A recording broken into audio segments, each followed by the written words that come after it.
So during the last couple of days, we've seen a lot of movement in the crypto market. Most of this has been very bullish and has pushed Bitcoin's price higher and higher. But in today's video, I want to talk about a couple of surprising stories that have come out within the last 24 hours and talk about some specific altcoins as well. So let's talk about it. Right now, Bitcoin's price has broken above a very important 50-day simple moving average. We've seen that this has acted as a very strong resistance over the last couple of months, and for the first time since really November, Bitcoin's price has been able to break above this 50-day simple moving average, and this is a very bullish sign.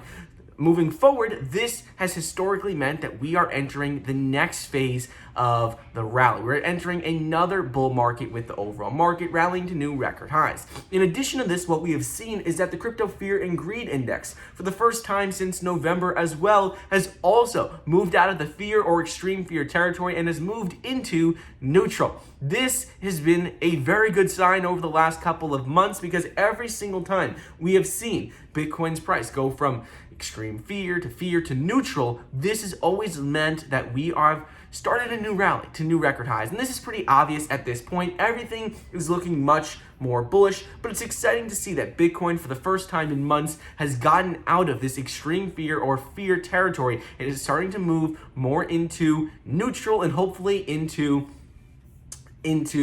greed and extreme greed. Next thing I want to talk about before we get into a couple of important stories with altcoins and countries all around the world is going to be with liquidations, because over the last 24 hours we have seen over $250 million in liquidations, and exact opposite of what happened 2 weeks ago, we are seeing that vast majority of these liquidations are coming from short sellers. Short sellers, people who have been betting against Bitcoin's price, are getting wiped out. They're getting wrecked. And we can see that vast majority of the volume, so 77% of people who have been liquidated over the last 24 hours has been from short sellers. So this is why I always say, you know what, long term for crypto, at least where we are right now, probably smart to not short. I don't short crypto at all. I never have. Usually I don't like to bet against Bitcoin, Ethereum, or really any cryptocurrency for that matter. So that is what has happened with the overall fundamentals of the market. And the last thing in terms of fundamentals and on-chain analysis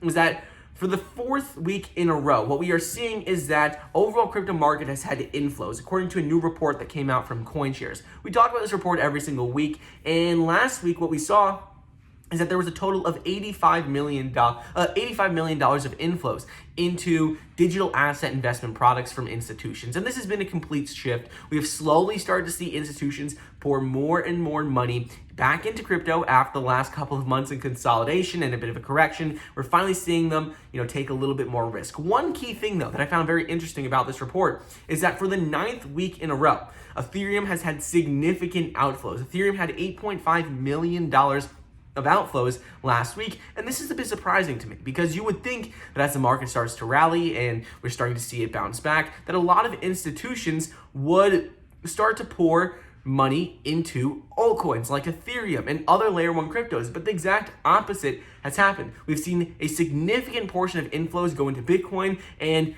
significant outflows in Ethereum. So we'll keep an eye out on this over the coming days, but this, in my opinion, means that institutions are no longer just pouring money into Ethereum as their L1 crypto. There are a lot of them are looking into Solana, Cardano, Polkadot, Terra Luna. They're putting a lot of money into other layer 1 cryptos, so make sure just to keep an eye out on this over the next couple of weeks, as this shift could indicate that maybe you're better off diversifying a bit and not only putting into Ethereum. Maybe you should be putting a little bit more money into other layer 1 cryptos. Me personally, right now, one of my best performing investments has been Cadena as of recently. It's doubled in the last week, so just keep an eye out on other layer 1 cryptos like that. Now into a couple of the big stories for the day has been, first of all, with PayPal. PayPal just came out and said that they are adding a couple more people to their advisory council for crypto and blockchain. They added 6 new members to this team, and they got them from all the big names across the financial and crypto space. They added 6 new advisory 6 new members to this advisory council. And the important thing here is that they said, we believe moving forward, it's crucial to engage with the world's best leaders to better understand the industry's most compelling opportunities and complex challenges. They said that this industry is going to present a lot of opportunities moving forward, and they want to make sure they're the most prepared. So seeing PayPal, continue to add people to their board for cryptocurrency and blockchain, people from MIT, people from a number of institutes all across the country. This is a very optimistic sign for where we're going right now. Moving on, switching gears just a bit, is with the Federal Reserve. The Fed. So what we saw is that the Fed just seized $3.6 billion in stolen Bitcoin from the Bitfinex hack back in 2016. So there's about 120,000 Bitcoin that were stolen from Bitfinex's platform after a hacker breached it back in 2016. This was from like 2,000 unauthorized transactions, and just recently, a couple that was 34 years of age or 31, they were just recently arrested, and the Fed was able to seize more than 94,000 Bitcoin, currently totaling $3.6 billion, one of the largest ever seizures to date. And this is something that was just one of the major headlines in the news today for crypto. While this is a good sign, seeing that the government can recover it, I think this is actually also going to help calm some fears of some regulators in the government saying, you know what, look,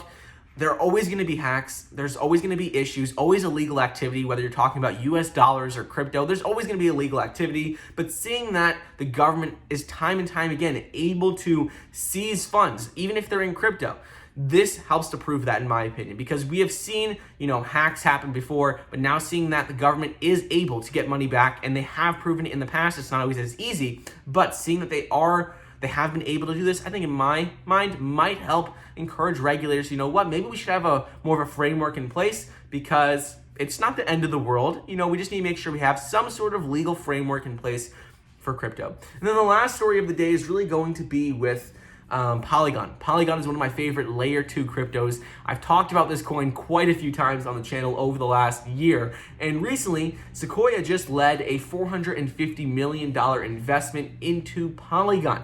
And this is a big deal. Polygon, the way I always see it is, if you believe in Ethereum, you think Ethereum is going to continue to grow long term, well, Polygon is just a leveraged play on that, meaning that when Ethereum's price goes up, Polygon's price will probably rise a little higher. When Ethereum goes down, Polygon will probably do a little bit worse. It's a leverage play on Ethereum. So Polygon, in my opinion, is a very, very solid investment right now. I think it easily could reach $8 to $10 per coin in this bull run, especially with how many people are building NFTs, how many companies are looking at Ethereum-based projects in general. I think a lot of these companies are going to move over to Polygon because of lower transaction fees, a bit of faster speeds. I think they're going to see a lot of people look towards Polygon moving forward.